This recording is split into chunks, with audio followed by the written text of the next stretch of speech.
Welcome, everyone, to the indifferent wonder of an edible place. This game, as usual, is not what I intended to upload for the second time this week. But this time, it was not because of a technical difficulty. It was more so because the video that I'm going to upload next week is something near and dear to my heart, and it is something that I don't want to rush for the sake of getting an upload up. So we're going to be playing this game. I've played this game twice now, and I'm still not sure I understand it. This is a weird game. This is not a game, this is not a usual game. This is more of a game that's on the artistic side. You'll understand what I mean once we start playing. It is a very cool game, it is a very weird game. Let's get straight into it. Dear brother, it is a somnambulant dawn, a cold awakening of the day into night, of color into grief, and of memory into sorrow. And I write to you, my brother, to beg for your forgiveness, for I have become a building eater today. So we play as this person, alright, and there are these screens along the map, and click on the screen, gives you a number. You right click. Yes, I eat buildings. I wait beside the monitor for them to tell me what block to eat, what section neatly carved awaits my maw. And I consume the building piece by piece until ever so slowly the immutable form starts to lose its shape and decay, as if it were never there, leaving only the omnipresent hunger. You right click, it shows you where the piece you need to eat is. In this case, it's right here. 516, sorry, which is right there.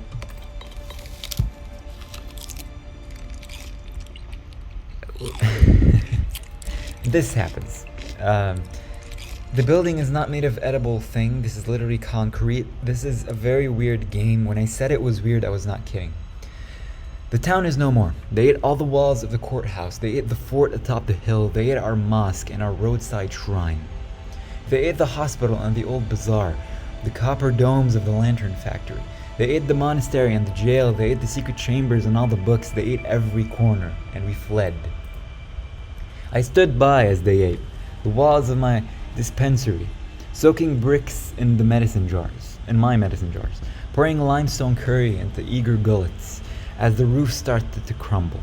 I took my unguents and pills and my decoctions, the chemicals of my livelihood, the grain of my trade, before they could eat it all, and I threw them into the river. But I kept the old brass locks tied to the blue wooden door that now stands secure and solitary, devoid of the room it once enclosed. You can read this game in many ways. I'm not gonna attempt to do that because I want to leave you the freedom to understand what's going on, if you even can. Because this is a very unusual game, and again, it's on the artistic side. I can't stress enough that this is just concrete. You can even hear a bit of it's just concrete. Abu and Ami, you ask? What about our house, you ask? The trunk full of garments, the silk threads, Baba's documents, and the family deeds? What about Neem's tree in the courtyard? Surely that's still there. What about the old Fiat in the shed? The filled-in well, the water tank of the rickety scaffold? What about the street, the coppersmith and the salt cellar, the capricious barber? What happened to the golden lighthouse, the palace of Paris, the alabaster courtroom? Surely there remains of some imprint of a town, something more substantial than a mere memory? Some of it has survived: a basement without a home, a piece of lateritic crenellation from the fort, a shrub of pipes revealed within a wall, like bones revealed at the pyre when the flesh sloths away. And some pieces of the town travel with Abu and Ami on the train that I put him into, along with the countless others who have fled, each carrying in their trunk of possessions a scent of home. But the town itself lies bereft of the town, a mere mirage upon an ardor of time. This is a very weird game, but there's something to it, and I think you can feel it too. Just listen a bit to the. It's literally just concrete. It's a satisfying biting sound, but it's just concrete. A dust of chili powder, a pinch of pepper and salt, a gulp of sodden debris, a hash of brick and sand, the disintegrated stone, the tiles roasted in the sun, bead curtains like peanuts, popped, and the door frames shaved into slivers of garnish. Yes, I have become a soldier of the Locust army, a vulture of rubble, a concrete maggot. Do not judge me, brother. It is the only honest work to be had, the only food that will still the gnawing hunger of yearning for a place that is no longer mine. You say there is pride in being an eater of buildings. There's a project to rid the land of many burdens upon it, to cast a fine nation on a new earth. One where fissured lands and cracked facades and broken people like Abu Ami and me are glued together in the common enterprise of erasure. I know only this, that I am hungry, and the buildings fill my shrinking belly for only a little while. 440. This is an unusual game. This is a weird one. It's the only thing that... There's no commentary to be had here. You're experiencing this with me because this is a very weird experience. That's the best way to put it. I'm stationed at the far edge of the town. Remember the hill? I'm eating a tower on the other side. There's no noise to this process. The sound of my jaws crushing the debris of mortar and lime and stone and wood, made pliant by boring of time. Devastation, you see, occurs on its own peculiar silence.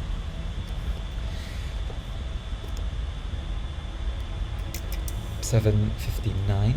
I don't know why I'm trying to read the numbers. It's not gonna result in anything.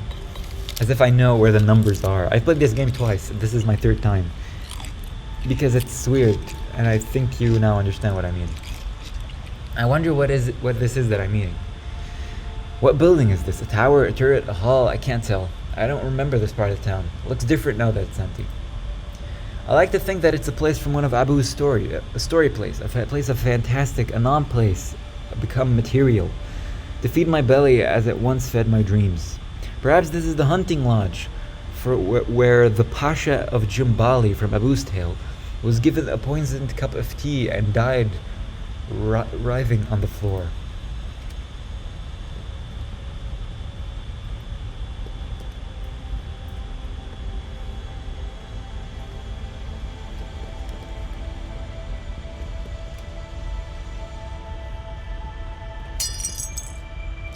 Or perhaps it is the silo from the story of the mad clockmaker that Abu narrated every winter, when our beds were pushed together in a single room to share the heat, and when sleep eluded our gathered clan.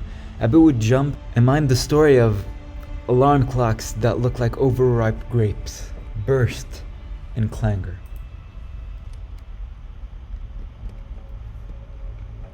And the top is spinning. This took me my third playthrough to notice, by the way. There's just so much to be read here that I'm not sure where to start.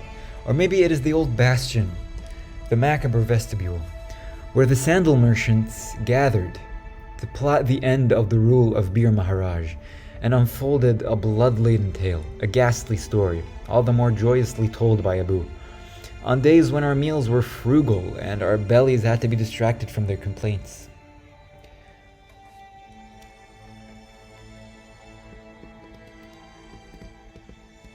The music is very nice, I have to say that. It's... There's so much hidden here. I dream of these fantastical places, of rooms from the stories long remembered, as I eat this tower, because I know not, brother, what I eat. Each block I consume is a prelude to the next. Each piece of stone, each fragment of wood or marble, each pane of glass is but a morsel in time, and I have become the void that is the future. I am only glad that I'm not eating somebody's home, a camera, a bed, a cupboard, a wall imprinted by warm hands, a floor indented by age. I am glad that my building is faceless, that it's just a tower, a turret of little import. I'm glad I do not eat the mihrab of a mosque, or the lintel of a door lovingly decorated with leaves. I do not wish to eat those. I do not wish to eat a home or a shrine, my dearest brother. And I pray to Allah that they never ask me to eat a graveyard.